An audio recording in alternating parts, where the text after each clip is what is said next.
Hello again, fellas. This is a quick tactical update as always. As you can see by the top screens, I've been very busy. Me and the whole squadron have been very busy. I've been doing what I did the last mission. I've been flying regular sweep missions. Now, it's important to fly sweep missions, especially in a congested airspace like that one, because we're not expecting anywhere minimizing our activities on the ground and in the air and at low altitude, because we want to have a full resources that are available to us, um, channeled towards air-to-air interdictions. Uh, we don't want to be communicating too much with forward air controllers and whatnot, because we want to strictly adhere to this doctrine, at least in the several the first several hours of this whole mess.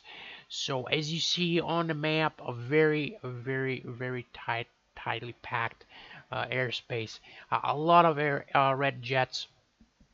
And as I suspected, guys, the Tagu Air Base got completely slashed. It's just massacred out there. Bombs were raining down on it pretty much in the first half hour of the campaign. Bombs were raining down on Tagu Air Base. So basically, no way for us to fly the F-16, which is unfortunate because this is the location of Tagu Air Base is really good. Well, it's arguably I don't know, it's not 100% immune to attacks, even though we had it protected with a few SAM batteries and Patriots nonetheless. So it still got knocked out, and I think the Patriots suffered some damage as well. So it's strength in numbers for the enemy, and it really paid off for them. So we have another Patriot barrier over here to the south of our task force. So it's about 50 or 60 miles. We can drag flights over there if we need to. You know, yeah, we have pretty capable air defense on our carrier, on our ships. But anyway, it's good as a backup system. So as you see, the junk bones are already being fired at, and the troops over there are being attacked. So pretty soon we have to switch from doing sweep missions to doing close air support missions. So I'm really looking forward to those, because the Hornet is a really capable jet, so with all the sensors and all, and the weapons carrying capability. So I think it will really excel in the close air support role. So the next milestone this campaign, guys, will be when we're able to actually take out the frontline air bases and the air bases that are harassing us the most at this point. So this is going to be the next milestone. Once we're able to do so, um, we should be fairly good to go. Now, surprisingly, we haven't had too much grief with red air defense to this point. So hopefully it carries on to be like that as well.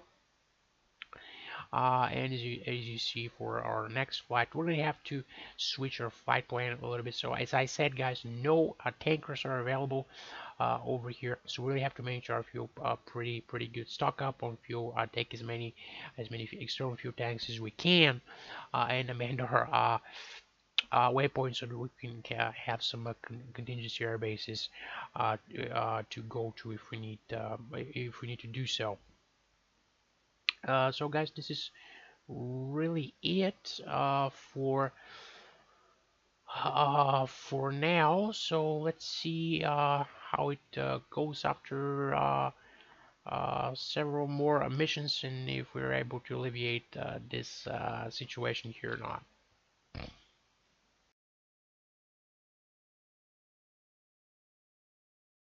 Alrighty, guys. So as I suspected, we struck some luck, and now we are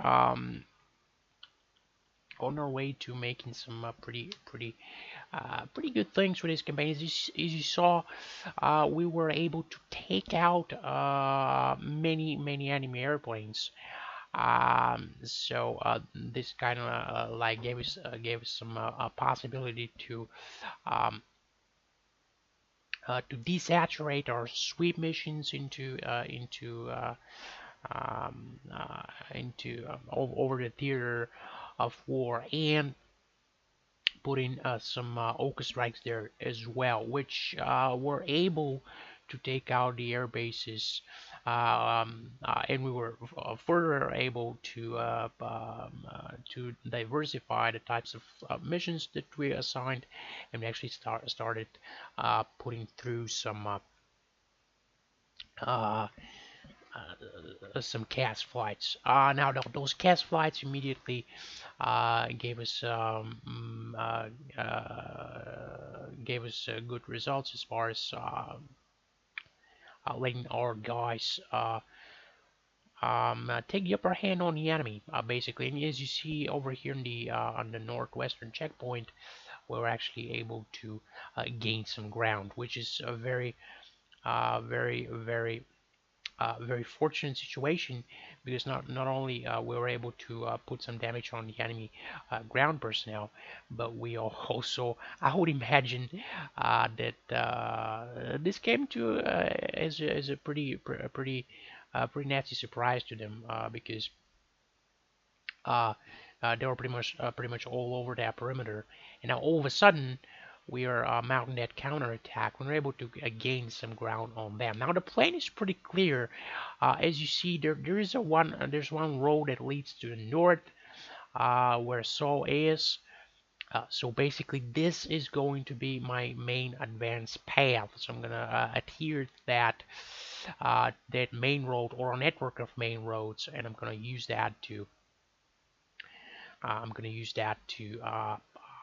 make my way towards Seoul.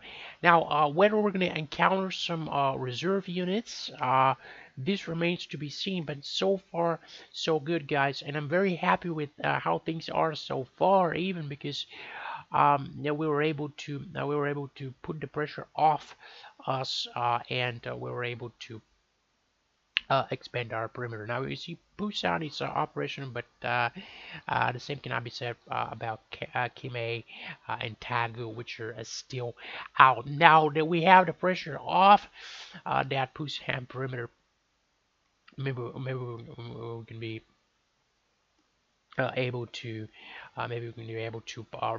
partially repair the two air bases because as I said, guys, those are very well placed geographically and tactically, and we will need them for the sake of protecting our ground units and providing support from there. Navy guys are super. I like them very much, but as you know, carriers are not allowed to get too close to the shore.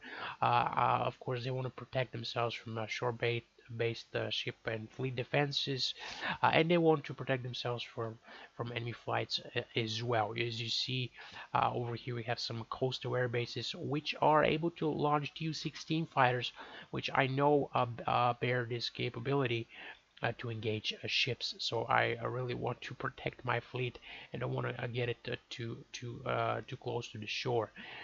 Again, this stretches out the distance we have to fly for our CAS flights, and that really increases the importance of having ground-based air bases and ground-based CAS flights. So again, hopefully our engineering department will get that thing going. We are pretty well stacked over here. I think that we took some damage. I would say moderate damage on the ground personnel because again the bombs were just raining down on us. Uh, pretty much from day one or from pretty much from minute one. So But again, I cannot complain too much, guys, because I really uh, got the got those guys mobilized, geared up, suited up, and they're on the move. Yes, they're not uh, uh, in the best of their morale. Yes, they're not in the best of their supply, but they're capable of moving and gaining ground. And this is what's important right now, just gaining ground. The next bonus objective will be just gaining ground and shortening the distance between us and those air bases. Although those air bases are destroyed, we don't want to let the red engineering teams repairing them and launching flights, because the most damage that we suffered in this campaign is from enemy airplanes, and we certainly want to minimize the damage. We want to capture those bases or minimize the ability of enemy engineers repairing those bases and launching flights again on us. So this is the way I'm thinking. So we're making a good progress. I would say another 50 miles, and we'll be in the southern outskirts of Seoul. So we're gonna keep this thing rolling a little bit more. And who knows, guys? Maybe we have luck. Maybe those guys wouldn't have put any or too many reserve units in the back lines, and we'll be able to gain even more ground and make this campaign even easier for us. Okay, guys, this was a quick update. So I'm gonna cut this right now. I'm gonna give you some ending screen here probably to tell you how this chapter of the campaign ended, and we'll continue to march on.